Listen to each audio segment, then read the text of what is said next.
ASMR.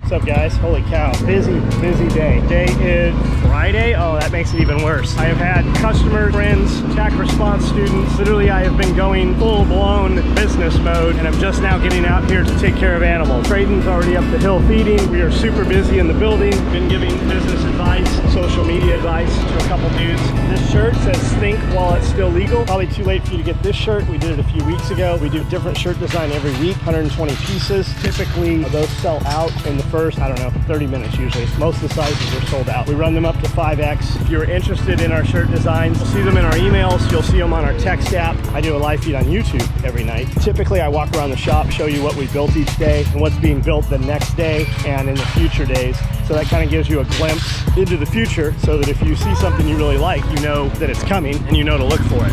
I've got a bucket full of raw chicken here that I just chopped up, and that's what the dogs are going to get today. Magnus got the biggest part of the carcass out of this chicken. We'll give them dog food also later today if they want it. Come here, girl. A couple of those birds from yesterday are still out. Those are the ones running around in these kennels here. Okay, you're not going to go over here. She's over there. Old Grumpy will want to fight. I bet she goes after these birds here in a few minutes. Maybe you guys would like some chicken. Would you guys like some chicken? It's raw chicken. Try not to touch it with my hands. Would you like this?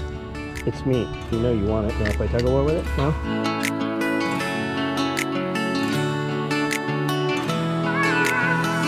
Egg take for the day, it looks like. Where did I just put? There's the big bowl. I left it in here. See if we can lure these chickens over and get them back in the pen. I don't need them in the pen, but when they're out, they run through the compost piles, rabbit coop rows, and they just mess them up. They make more work for us is really what they do. Because when we go to shovel it out, if they're out of rows, it's just more work. We have to kind of rake them up first. It's those same two blonde ones that were in that kennel yesterday. Come here, dum-dums. You guys are obviously not hungry enough. Usually when they're out and I can't get them in, it takes a day or two, and they are more than happy to run back in and try to eat. They're more motivated by food than freedom. See, here comes this one. Here they come running. Yeah, there's food in there. She just barked at that one. Remember I told you that she'll probably run them out? Here they are. Ran out. You got run out.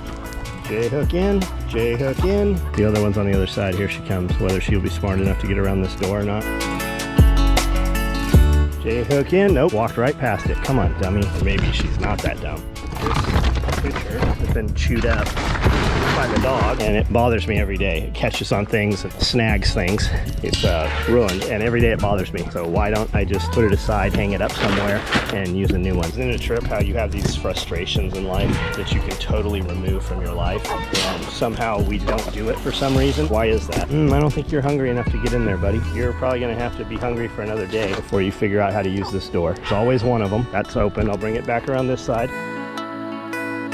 Will you make it in the open door? Yes, you did. All chickens now accounted for. All good in the hood. These need topped off. Guess what I found? What do you think it is? You want to guess? Did you say zip tie? Did you say zip tie? You said zip tie, didn't you? You guys are so good at this game. Zip tie. One zip tie. Hi, I'm not gonna take it from you. Slow down. Enjoy your animal bone. What's that called when you listen to hot girls chew up ice cubes or unzip zippers?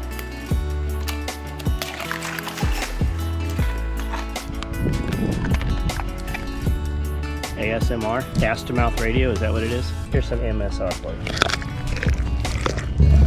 you. Did you just growl at me? Did you just growl at me? Is that what just happened? Did you growl at me? You did growl at me.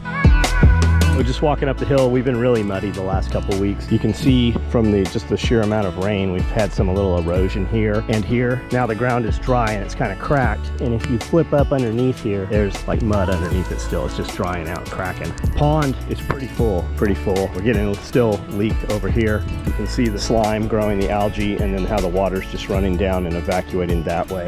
So in effect, it's killing everything down there because it's too wet. This tree's dead, that tree's dead, this tree is dying. rain. And this tree here is completely dead, as is this one. So 1, 2, 3, 4, 5 of the biggest trees up here are dead. The problem is that this dam right here, where this tree is, this tree started in the ground 10 feet down. So 10 feet of the trunk is covered. And that's what's allowing all the woodpeckers to come in and do all the damage and stuff, because the trees are weak. The fix is we have to deconstruct this dam, at least this part of it, pull these trees out, and then rebuild the dam. I'll probably get a company to come in and do that at some point so we don't have to deal with it. That way, it's not our responsibility, they'll be responsible for it. Normally, I would just leave this pond and let it algae bloom, die, and it would seal itself. But it never will seal itself with the trees growing through it. That's what's happening. Trees are dying and the water's pissing through where the trunks and roots are. There's Mama Duck. She seems to have completely stopped taking care of her nest, so I don't think we're gonna see any baby ducks out of her without locking her up. This area up here, this is where all the dirt work was done, and nothing has really grown here yet. The grass grows all over here, but right here, nothing grows. So we need to get in here, probably put a little bit of wood chip down, and then put some seeds inside there, get some seeds in there. Clover, black-eyed peas. Nick said black-eyed peas or any kind of peas, legumes that'll put roots down, build a mesh fiber of roots, and we won't even mow it or anything, we'll just let it grow. And then eventually at some point chop it, let it turn into more vegetation and soil, and then just keep replanting it. We'll go down here and show you the leak out. And behind you, when they got meat, kind of want them to know you're there. That's where it's pissing through actively. It runs as a stream down through here, and you can see it's pissing through here also. It's all wet here, and all the way over here, which means part of this water will be running out from the hill over here from all the rain. But the majority of it is all coming from the pond, and it's running out here, and it's flooded all the way down as far as you can see in those pine trees. You can't walk there at all. You literally sink 6 to 12 inches. And then it got so saturated over there that it's coming all the way over here, and so wet that it's got algae growing here, all through here, and then it kind of goes across. But that area where it's wet is getting wider and wider. Like, we used to mow all of this, and you can't run a mower through here now at all. You used to be able to run all the way to that tree, but now this is all slop and slime. So sooner than later, it's going to have to be addressed, because the plans are to use this area soon. We're going to plant trees all down the entire fence line, all the way up and around, which will give us over 100 trees. I want to be able to use this area to drag chicken tractors and rabbit tractors, and then also be able to put more row houses and stuff out here, undercover, more climate controlled stuff. And this is just a good place to do it, because it's flat and it gets nice sun for most of the day. Not crazy sun. At about noon, we'll start getting some shade, and as the sun moves, we're at about 12:30 right now, sun's straight up, and by 2 o'clock, we're in a partial shade here, so it's filtered sunlight through here, so it won't be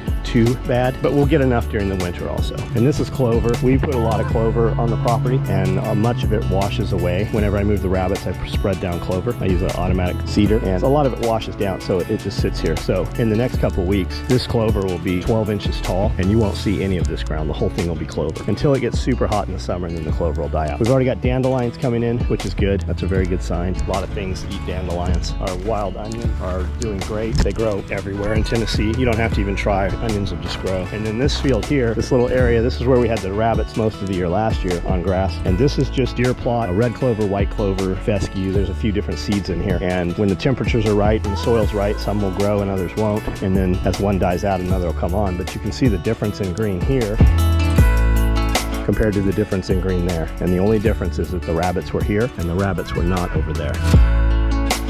I had no idea that it was dark outside. I don't know why I didn't know that. But it's 6:30. Gates are all closed. All the employees left about an hour ago. Finally got a shower, shaved, got cleaned up. Heading up the hill here, pop off rabbit waterers. We've been using the water bottle, not the bowls, because it was 75 degrees today. I think I'll probably wear shorts from about here on out. I'll be back in shorts probably tomorrow. So back to Katanica short. I'm not sure what we're doing. I got to find Amanda, have a conversation about that, because that's going to dictate a good portion of the rest of my night. It will be work, but in what aspect? Like, whatever we're doing, if we're going out of town or farmer's market tomorrow, the prep for that will happen tonight. I'll have all my clothes laid out. I'll have the truck loaded up, everything ready to go, so that if I want to sleep in the morning, I can still sleep in the morning and not have to spend an extra hour getting everything ready. All I'll have to do is come up here, feed and water animals, and change shoes, change clothes, get in the truck. Here, everybody, the guineas are mad I'm here, the ducks are excited, and the geese are going nuts. So I'm gonna turn this off and just feed and water, because it looks like every other feed and water you've ever seen. I do have quite a bit of manure down here.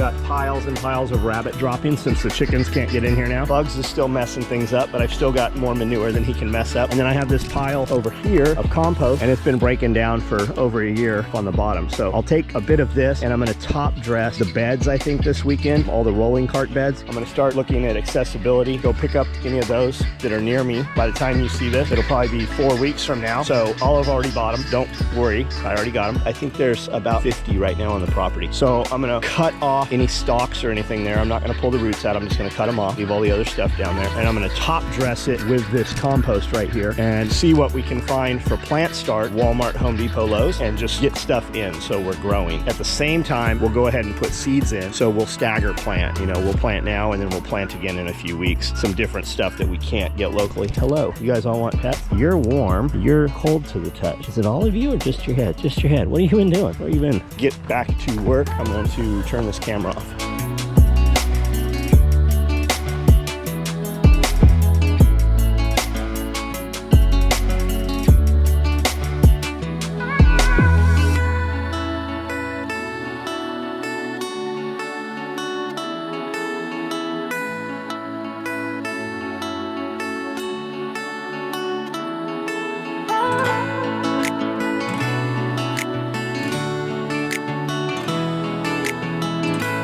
These aren't pulling out. I'm gonna have to get a cutter.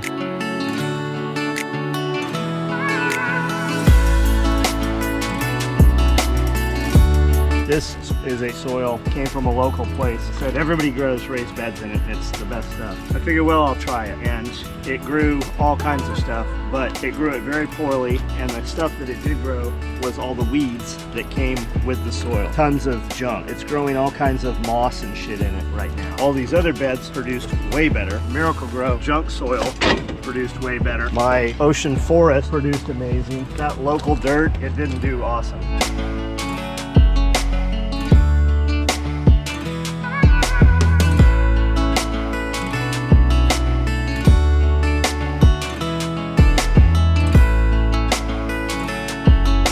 I just pulled these 2 Swiss shards up and they're both alive. Had I just waited, they would have grown back. They're not going to grow back awesome. We've had some in the ground 3 winters over and they're super bitter. They do come back, but they're good, you know, rabbit food and stuff. More pods.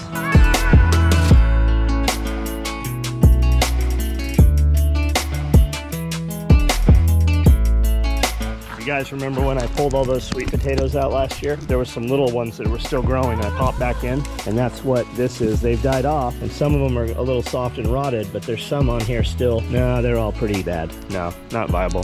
They would grow maybe, but you couldn't eat them right now.